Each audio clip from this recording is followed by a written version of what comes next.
We don't have to join the globalist fucking scum and the bootlickers in their sick little fantasy. Oh, we live in a fantasy where we're the good guys and you're the poor people who weren't smart enough to make it up to the top, and we feel sorry for you, so we're gonna give to this fucking eugenist fucking charity to help you out.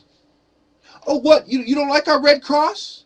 You don't like us putting you on the cross, you fucking nigger? You ungrateful Mexican? How dare you? How dare you complain that we took your land? How dare you complain that we have you working on the fucking fields? How dare you complain that the only rich Mexicans are the ones mixed with white? How dare you complain? Don't you realize we can give you disease? Don't you realize we can do you like the Native Americans? We can do you like the Igbos? We can do you like Mao in China? Don't you realize what we can do to you, you subordinate bitch? How dare you show contempt for our white cracker policy and the Uncle Tom fucks we get from around the world? Yeah, we're one globalist group because we recruit Uncle Toms from around the world, so we're globalists and we love you. And you wonder why I take this shit so seriously. You wonder why I describe this as a war. You wonder why I have this us versus them mentality that racists have. But the difference is I'm not racist against anybody. I'm not judging people for their money. I'm judging them for what they do with their money while their fellow man is starving in the street. I'm not judging them for their income. I'm judging them for their output. I'm judging them by their deeds. You sit there like I'm some fucking bitter, poor motherfucker. You sit there like I'm mad because I'm not on TV fucking Beyonce. You sit there like I'm some condescending prick when I'm just as poor as any one of you watching this right now. My bank account is not much higher than any one of you watching this right now. You sit there like I'm some rich fucking kid who has no business to complain about anything. Oh, I'm half white, so automatically I must be with the woods. I didn't grow up in the ghetto, so I must be with the woods. I grew up in the woods, so I must be with the woods, right? Nah, I'm behind enemy lines, and I've been behind enemy lines my whole fucking life, and I'm here to tell you right now, right here, through the fucking screen, that we don't have to live the same way that the bootlickers did. And we don't have to suffer the same way that the black revolutionaries did. And we don't have to be put in a fucking crab basket the same way the Crips before us did. We got to evolve our tactics. That's why I'm taking over. Because the old way didn't work. Because our old leaders are a bunch of bootlickers.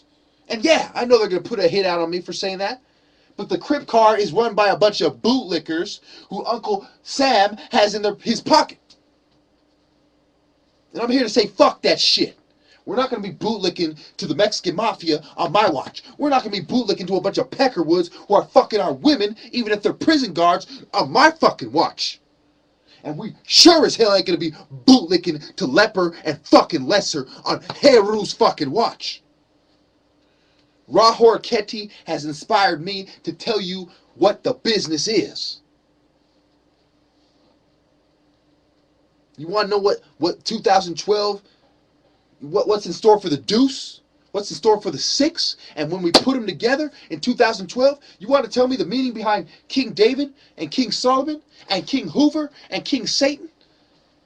You're going to sit there and tell me a bunch of Masons didn't co-opt our movement when a bunch of fucking crackers and their Prince Hall fucking buddies and their Eastern Star booty shakers, okay? We got a bunch of Prince Hall Masons as rappers and their Eastern Star booty shaking sellout fucking tramp women. You think I don't know how it is?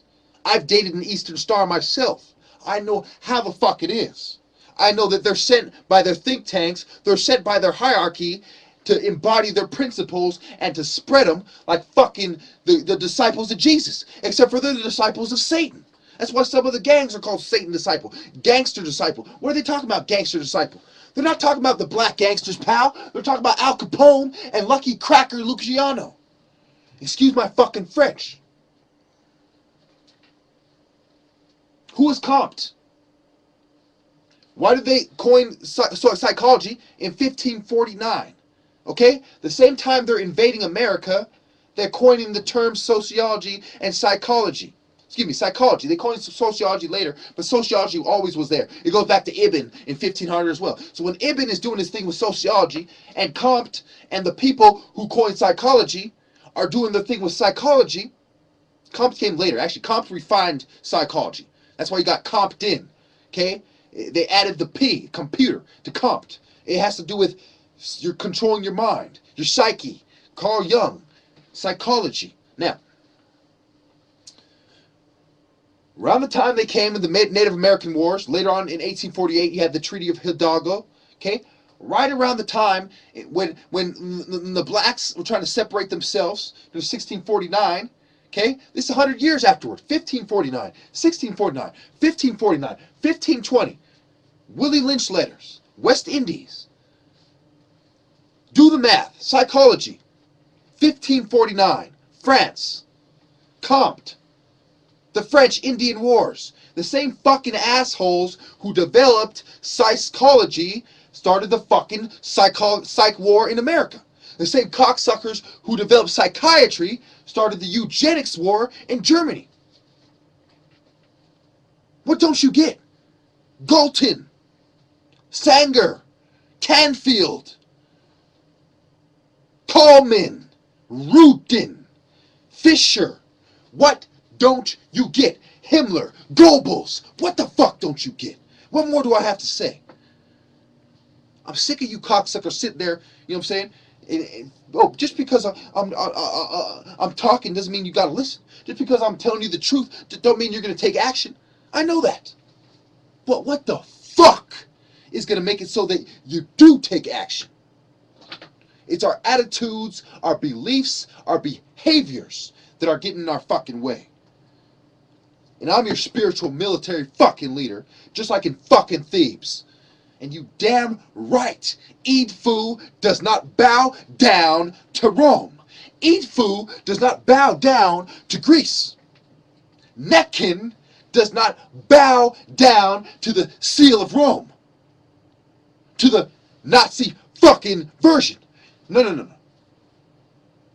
Nekin does not bow down to London Square. Nekin does not bow down to the Vatican. Nekin soars above these type of entities, these type of institutions. Even on their own Christian symbols, which are altered Egyptian symbols like the pyramid. Who is on top of the pyramid? The eye of Heru, the eye of Ra-Hor-Aketi. And what replaces the eye on many statues and pyramids is the Nekin, is the falcon, the city of hawks, the city of the falcon, of Heru. What do the falcon and the hawk share in common? That is Heru. That is Ra-Hor-Aketi. And these woods got you all fucked up in the head. They made you think that the knowledge came from them, that they came to save you and enlighten you with their manifest fucking destiny. And the knowledge came from a bunch of crackers. From the temple of Satan. Oh, excuse me. The people who put out the sun are the ones who invented everything. Oh, I should have saw that coming a mile away. I apologize. Shit. If it was up to me, I would line up the elite and shoot them all. And it's in my power to do just that. Except, God does not will that. Believe it or not, I know that that's hard to fucking believe. That God would make somebody like me with the power to get rid of all the scum, and that he wouldn't want me to do it. I know how that's a bitch. I wake up fucking 4 o'clock in the morning most days because I know that's a bitch. Put yourself in my shoes. We're losing to a bunch of crackers because they don't want to admit one simple principle. That you must remove the log out of Seti's fucking eye before he puts out the sun, while the splinters blind you as well. and he points out the splinter in your eye that he caused from his branch, and turns around and says, you're blind, let me give you this pill to put a splinter in your other eye until you don't even know what's going on, so you have no choice but to agree. Thank you.